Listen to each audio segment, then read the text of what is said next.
From the Rotunda to Gilmar, and from Curry to Darden, this is Who Knows, the best information resource at the University of Virginia. Hi, you're watching Who Knows. I'm Penny Kopner. And I'm Lizzie Schultz. And today we have reporter Anna Gunn-Sorsic here today to tell us about the University Restructuring Initiative. Welcome, Anna. Hi, Leslie. As you said, the plan is called the University Restructuring Initiative, and it is supported by the administrations of the University, William & Mary, and Virginia Tech. The act was introduced in this year's legislative session under the name the Commonwealth Chartered Universities and Colleges Act of 2004. As the name implies, UVA, William & Mary, and Virginia Tech would become Commonwealth chartered schools instead of public schools as they are known now. There are several reasons that led to this latest development, including decreased state support of colleges and universities, increased alumni and community donations, and need to maintain exceptional levels of education. If this proposal succeeds, the students, faculty, and staff of the college and universities will be in for visible changes. How exactly will this affect students? Well, the most important factor for students is that the tuition is going to increase, but also the universities will not have to accept a certain number of in-state students. So the level of students will get better students in the university, which will also help us in the rankings. Okay. And then how will it affect faculty and staff? Well, the idea is to have as little impact on faculty and staff as possible. They're trying to make a very smooth transition. So they're keeping a lot of the same things that they have now, such as the Board of Visitors is going to have to adopt a plan similar to the Virginia Personnel Act under which it operates now. And the faculty and staff would have the option of staying in the Virginia retirement system and keeping their current health insurance.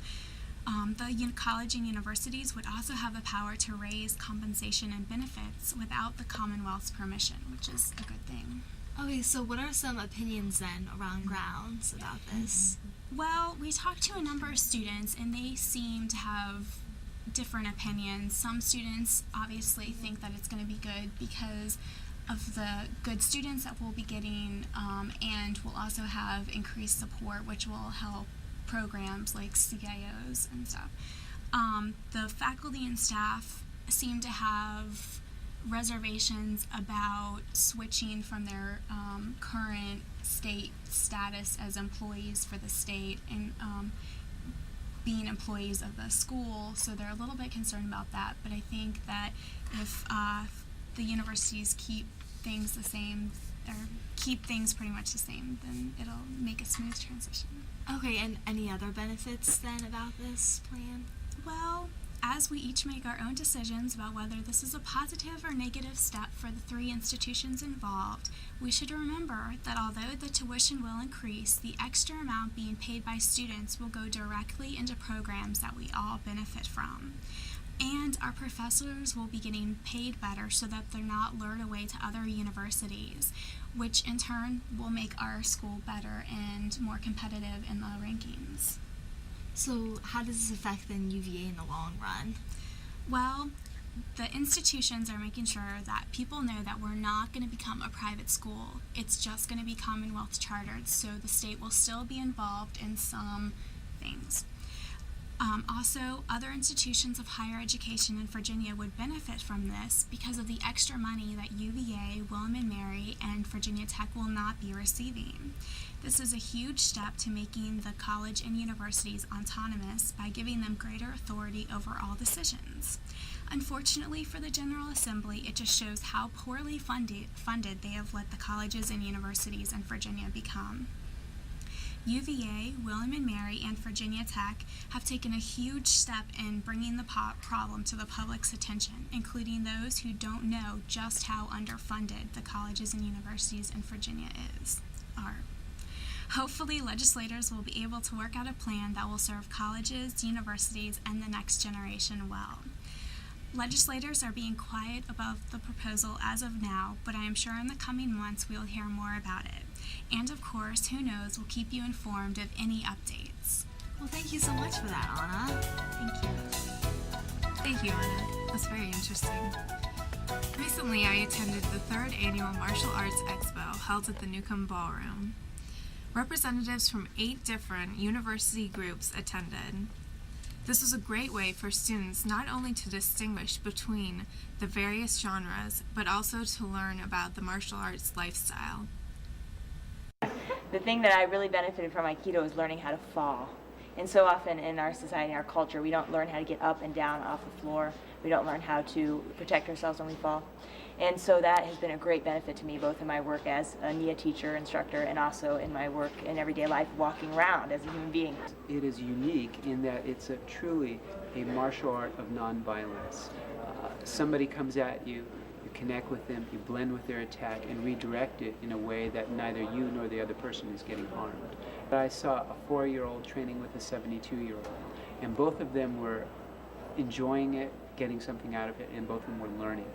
And in Aikido, I really think that I'll be able to continue doing this martial art until I'm well into my 70s or 80s or 90s or past that. I think it helps me physically to keep going, and I think it's something that I can keep going and do physically. Well, I think judo, it's good for you in a number of ways. Not only is it a really good workout, I think one of the fastest ways to get you in good shape, just because you're using all kinds of muscles, and so it's explosive movement, but it's also endurance. So it's good. And it also, I think, gives you a sense of confidence, because not only that you're learning how to, you feel like you would be able to defend yourself if you needed to, but it gives you an outlet, and it gives you a break from your studies every day. And it teaches you confidence in yourself, because people are afraid of the unknown. They're afraid of things that they don't know.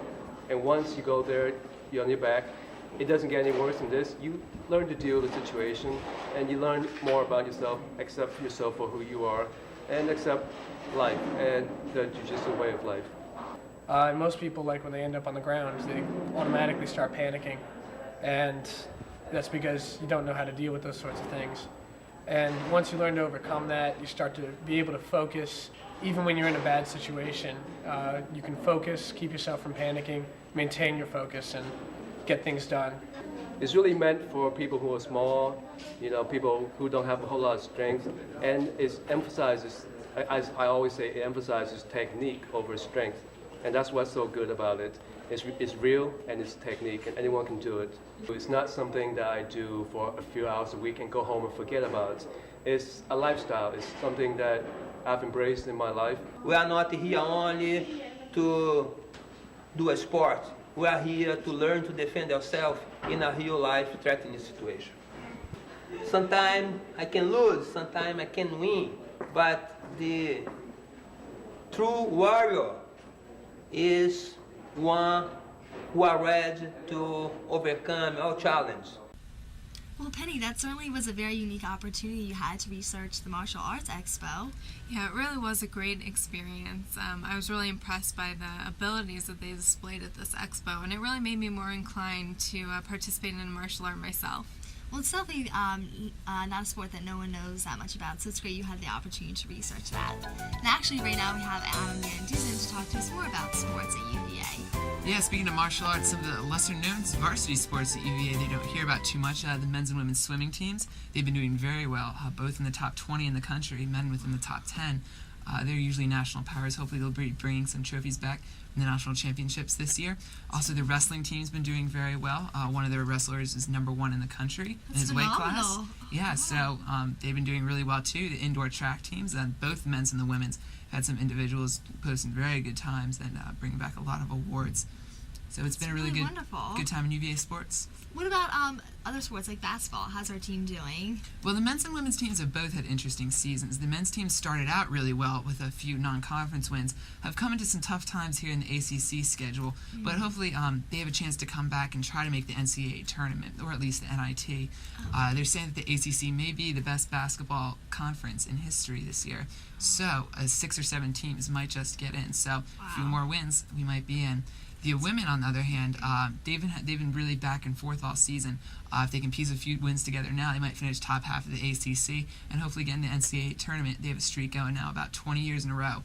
They've made the NCAA tournament, so hopefully that's going to keep up. Well, hopefully so. We'll be cheering. Yeah, definitely. And for all those of you who are football fans waiting up for the fall, they recently released the schedule for the 2004 season. We got some really great home games coming up. We're playing Miami, Maryland at home. We have a Thursday night game against Clemson. So it's going to be a lot of excitement in Scott Stadium this year. Oh, wow. Well, you know what else is in Scott Stadium? Career Services is, and I actually had the opportunity to go there and talk to some panelists and experts there and just learn more about the resources they had and what students could do in order to find summer jobs and internships and prepare a career path. Finding a job, internship, or even a career field of interest can be a very stressful, arduous, and long process. Thankfully, though, students have the unbelievable resource of University Career Services, a wonderful resource center that has an enormous amount of information, help, and tips for students engaging in this process. Let's go into Career Services and see exactly what it has to offer.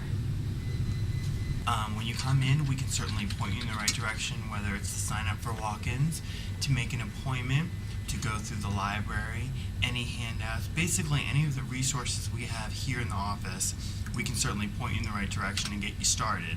And then that way a counselor then, with the appointment and or a walk-in, can go a little bit further for you. We have a lot of different resources here in the library. We have over 5,000 that are listed, and some of those include electronic resources, print resources, online kinds of things.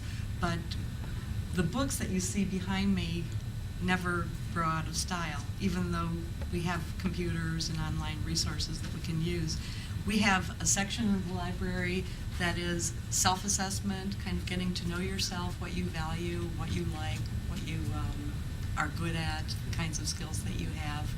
We have handouts and job choices so that there's articles, timely articles on how to get a job, how to interview, how to do a resume cover letter, and market yourself most effectively. Over in this area, we have internship information. And to a lot of students, having experience is going to be a determining factor in how well they can market themselves to get a full-time job. The first event is the Internship Career Day event, and we have 62 employers coming for that, which is pretty typical, and they are from a diverse array of industries. We have several consulting firms that are consulting with technology, government consulting, financial services consulting. We have some nonprofits. We also have some investment banks and government agencies as well. We also are sponsoring a government nonprofit job fair up in Washington, D.C. on February 19th, and you can access information on our webpage about that. So it definitely pays for them to do their research. Up on the UCS website, they can view in advance all the employers that are coming, what positions they're specifically recruiting for, and they can even look at the map of where these employers will be in the Newcomb Ballroom and adjacent rooms on the days of the fair. The web. So you have to know about the companies and organizations you're talking to ahead of time. All these employers know that their information is available and accessible, and they're going to expect you to have a little bit about the background of the organization, and you've got the job descriptions. So when you introduce yourself, come right up and introduce yourself and shake their hand.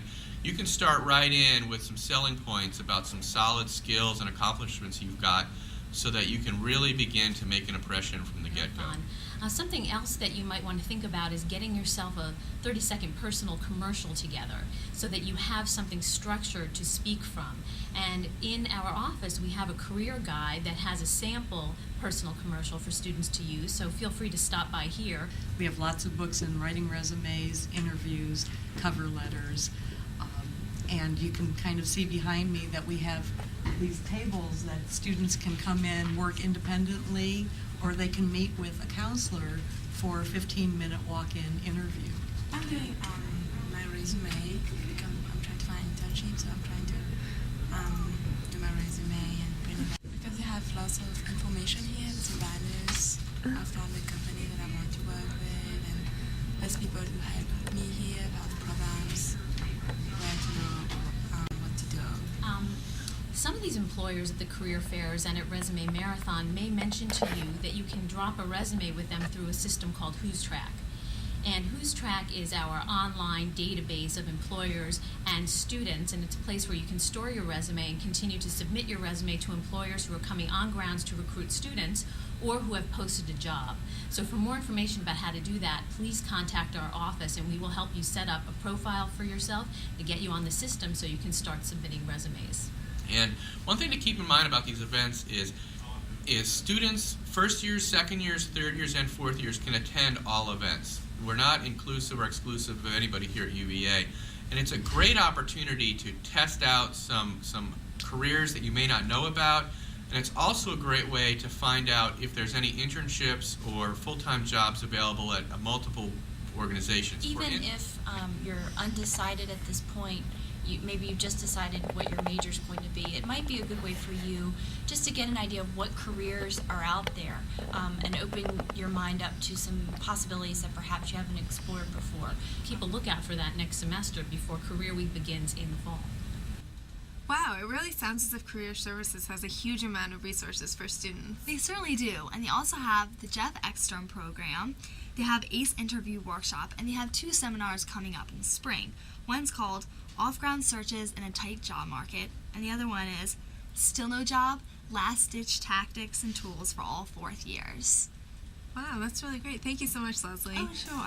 Now we're going to Michael Rubin, our resident Oscar expert and Who Knows entertainment correspondent. Thank you for being here, Michael. Thank you. Now, I hear you're quite a whiz at Oscar trivia. Absolutely. Right now, name any year 1928 up, and I will tell you what won Best Picture. Okay, how about 1947?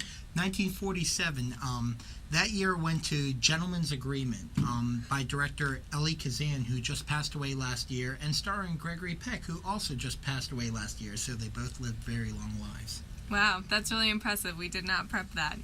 All right, Michael, so what are your predictions for this year's Oscar nominees? Well, I've got many predictions. Let's start with the screenplays. Best Original Screenplay, the nominee is going to be triple nominee Sofia Coppola. She's nominated for Best Screenplay, Best Producer, producing the Best Picture nominee, and for Best Director, the 4th female nominated for Best Director. She will win for Lost in Translation, and you may know her as the daughter of Francis Ford Coppola and the star as the baby in the movie The Godfather. For Best Adapted Screenplay, I'm predicting that it will probably go to Mystic River over Lord of the Rings, The Return of the King, although it could end up going to Lord of the Rings or one of the other films. That category is still up in the air. For some of the acting categories, I'm choosing Renee Zellweger for Cold Mountain for Best Supporting Actress. The Academy really wants to give her an Oscar, and they loved her performance in that film, which they didn't really care for the film personally. For supporting actor, I'm going with Tim Robbins for Mystic River. He was wonderful in the film, although I am rooting for Djimon Hounsou in America, and his performance was excellent. The only guarantee I will give this year is that Charlize Theron will win for her wonderful performance in Monster. She was great.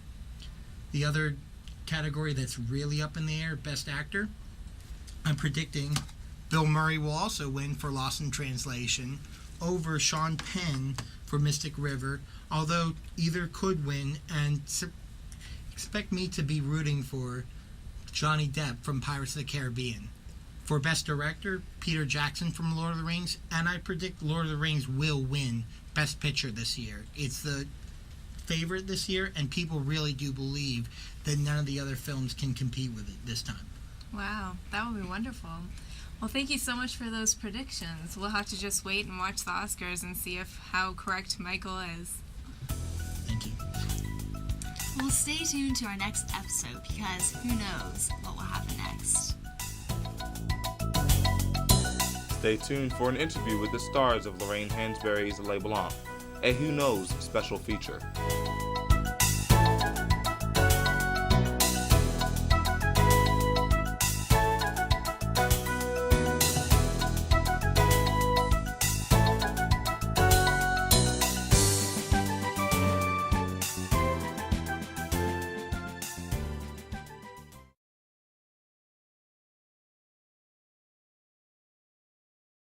I'm here with Ebenezer Quay and Chris Cannon, the 2 lead actors of Colbus production of Les Blancs. They are also Master of Fine Arts candidates for acting. Les Blancs starts this evening. It is directed by Clinton Johnson, who is an MFA candidate for directing. If you could just give me a brief synopsis of the play, kind of tell me what the story is about, and also who wrote it. The play was written by Lorraine Hansberry. It is set in the 1950s in, I believe, Central Africa. It's not specific as in terms of which particular nations of Africa, but it actually borrows from different cultures throughout. But we've nailed down most of the major characteristics to be somewhere near Central Africa. It involves an African, Dishembe Matosa, who comes home in the midst of political turmoil throughout his homeland. He comes home for his father's funeral and also discovers that the political situation involves his family more than he's even aware of. And so it then becomes a question of the decisions he makes as to whether he will be a part of it or not. Could you describe each of your individual characters to me, who they are, what they're like, and what their role is in the play? I play a guy named Charlie Morris, and he's an American journalist coming out of New York City. And he's coming to Zitimbe in this area of Africa because in America they have heard about the mission that Reverend Nielsen, who's kind of like a central character of this play, even though you never see him. He comes looking for salvation.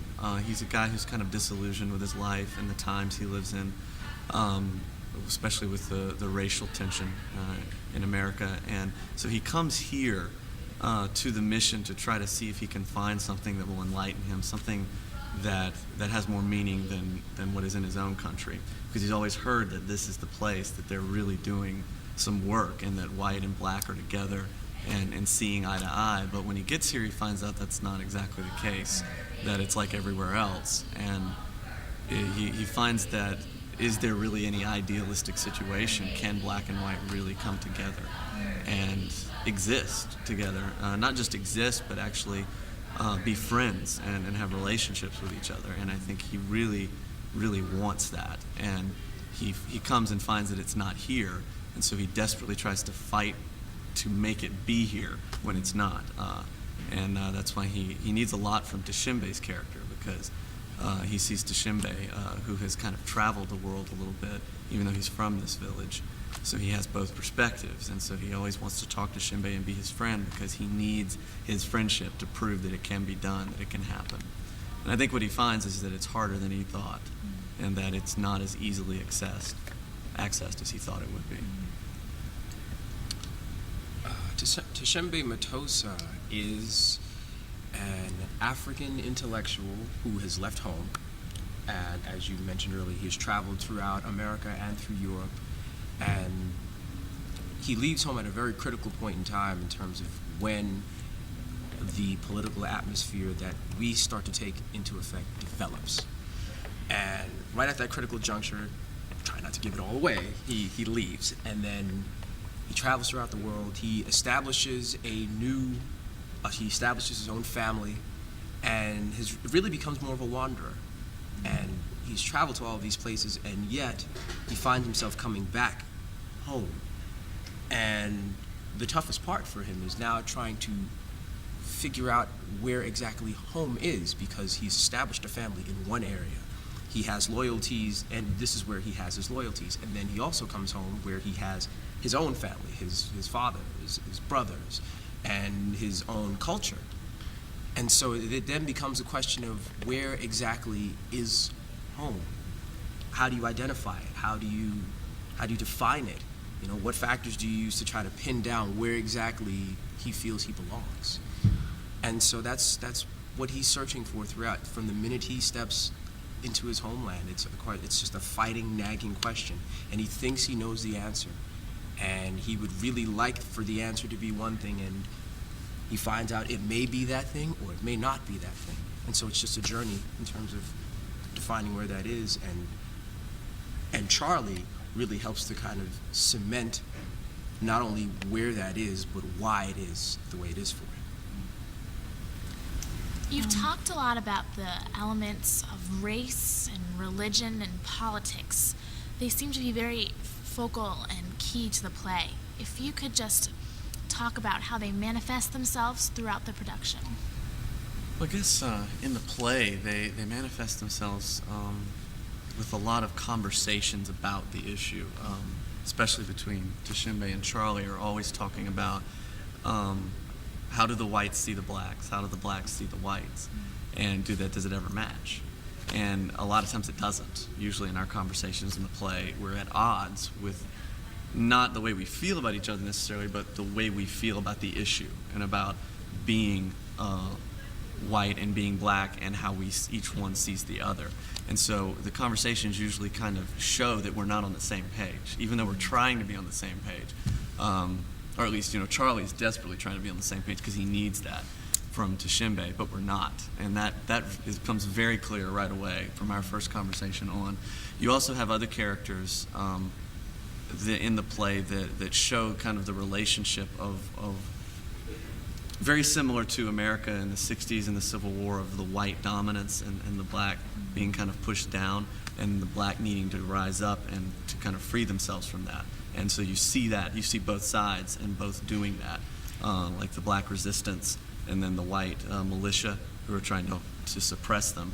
And you see that's throughout the entire play. That's the issue, that's the war that's going on in the play that we both struggle against, I should say, in different ways. But the interesting thing about it is, I think, at least from the perspective of these two characters, is neither one of us agree with the tactics we see around us. So our perspective is more like, how can we change it? How can we fix it? But yet we still find that we don't even know the real issue either, even though we don't agree with the way, both sides are handling the situation. So that's what I think, probably the biggest thing that it says when I add to that.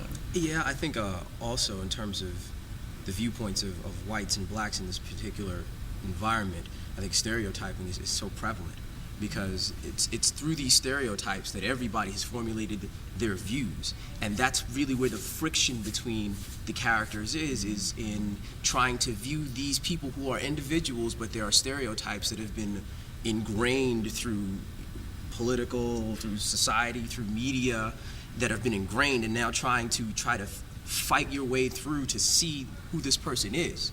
And it's very interesting because there are some characters who don't even try, who say that's just the way it is and that's the way it's supposed to be, and then to balance those characters out, you also have people who are really trying, like Charlie, who are trying very hard to see through the filter lens, if you will, of stereotypes that exist.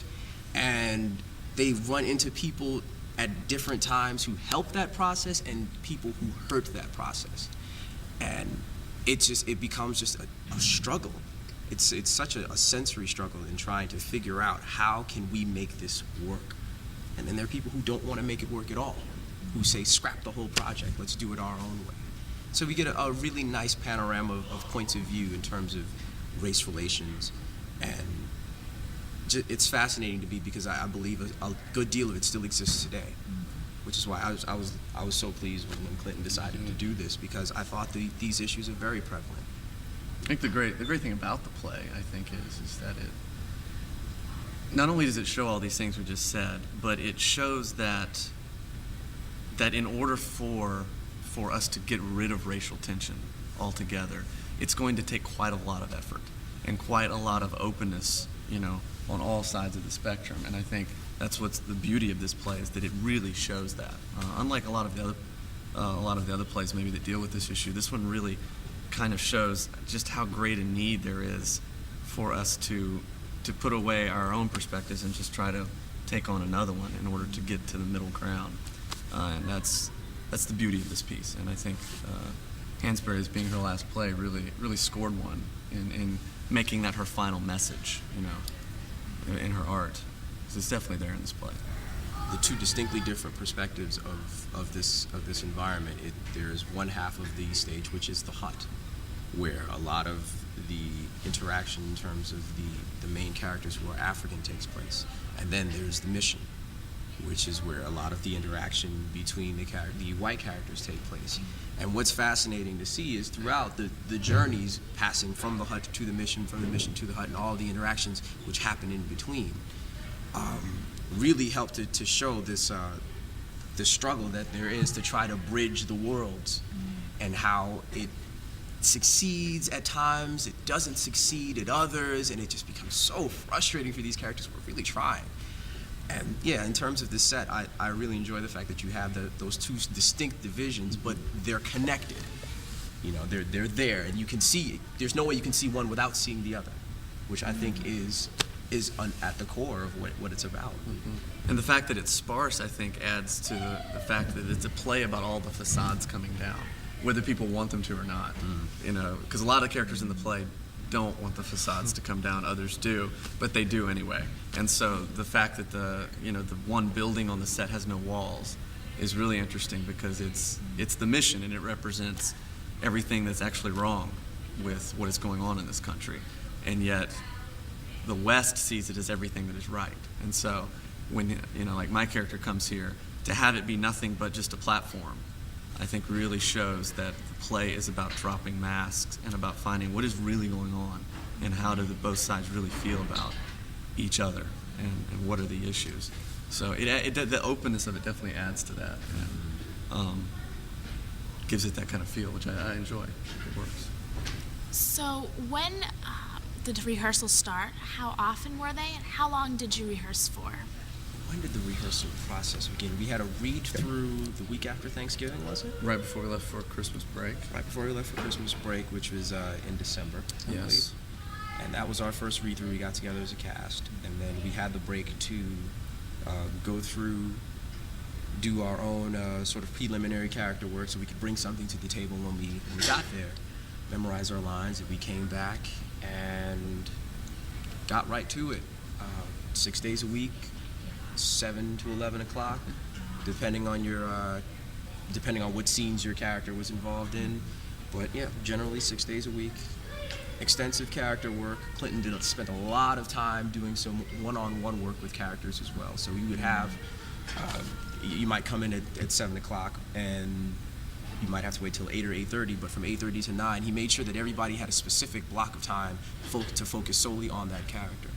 So then when we started to put the scenes together, and then eventually from the scenes we put the acts together, from the acts we started to put the whole play together, it was kind of like just stacking pieces together. And he really tried his best to make this vision as clear-cut as possible, so each of the pieces were defined before the whole puzzle was put together. Yeah.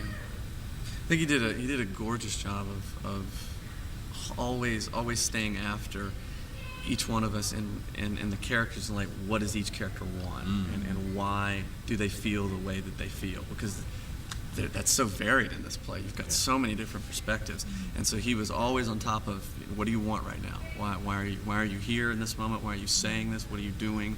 And I think that helped it, because the play being so social and political, and the message being somewhat hard to take maybe for some people, which I think is what's good about the play. I think having the characters know where they're coming from is going to make the play as a whole communicate better to the audience, so that each audience member can see the different perspectives, and Clinton was really great about doing that. And I know for us, that's a better way to work, and we really enjoyed working that way. This is more of an organic, because he was really asking us, how do you feel about your character in this moment?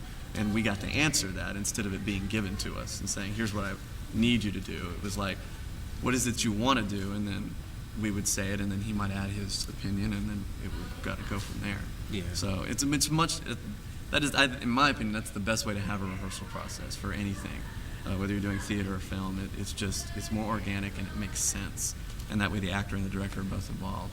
And Clinton's excellent about that. He's awesome. Yeah, he's all over that. He's very big on input from you in terms of what you feel is happening with your character, from a moment-to-moment perspective, and just in terms of objectives and what do you want to accomplish, and even characteristics about the characters. He came in with a clean slate and said, all right, guys, how do you feel about this character? And he was also extremely open to change. Yes. There were times where you would have a set idea about how you felt in this moment, and if that idea changed, He had no problems at all in terms of, okay, that's a change, let's mark that. And he also did a great job of marking those changes through characters, seeing how those changes affected other characters. So it was almost like he was looping in different character processes. So something would happen with Chris's character, with Charlie. And he would come in, and I would get either an email or he would see me the next day, hey, I had a one-on-one with Chris's character, and Chris's character feels this way about this scene. How do you think Tshembe would feel about the scene with Chris's motivation being that? And I said, oh, well, that changes things. And so it was always a bounce. He always tried to keep the bounces between characters and scenes happening as often as possible. He was just awesome about being a bridge and going back and forth between us and keeping it open, keeping it very free, and just allowing us to play with our impulses. He loves these word impulses. Yeah, he loves He's big on that. He does. And he also, I think the best way to sum up the way Clinton directs, which I think is the best way, one of the best ways I've ever seen, is that at the beginning he says, this is my play, because I've read it, I've studied it, I've done the history, more than you have at this point. He says, but I want you to take it from me. Please take this from me. It has to become yours, and I have to let it go. So that's what we're going to do. And that's what has happened. He has given it over to us, and we've taken it. Yeah, I think so. We've taken it and run with it. I think everybody has. And that's if it's gonna be good and if it's gonna get the message out there, I think that is why, because he let it be ours. What can audiences expect to see when they come this evening or the other nights that distinguishes Les Blancs and this production from other plays? I think one of the interesting things about this play being attacking such a controversial issue such as race relations is that what Lorraine Hansberry has done is she's done a gorgeous job of not painting the good or the bad guy. Because despite how individually each audience member may feel about a particular character, everybody is motivated and justified for their own reasons for what it is that they do. Everybody's got a reason for how they react to people, and different people in the audience may agree or disagree, but it's not, one side is good and one side is bad. And I think that's what keeps it entertaining and engaging throughout from Act 1 throughout till the end, is you have all of these characters and so many different people in the audience probably sitting next to each other sympathize with different characters at different moments. At one moment you might feel for this person and then not feel for that person. And to have that many different energies kind of bouncing off of each other throughout in the audience, I think is really, it's an awesome experience, and it doesn't happen very often. Normally it's painted, well, this is good, this is bad, but I think this really just gives a total sense of, this is the situation as it is. These are the sides that are dealing with each other. How do you feel about it? And I think at the end of it, when it's done, it's a question of not necessarily what stands take place here, but what stand do you as an audience member personally take? And how can you take that stand and use it further once you leave this building? How does it influence you? How does it change you? Does it change you? And how can that change affect the people around you as well? I think, going off what Eb said, I think the beauty of this play is that it makes you think.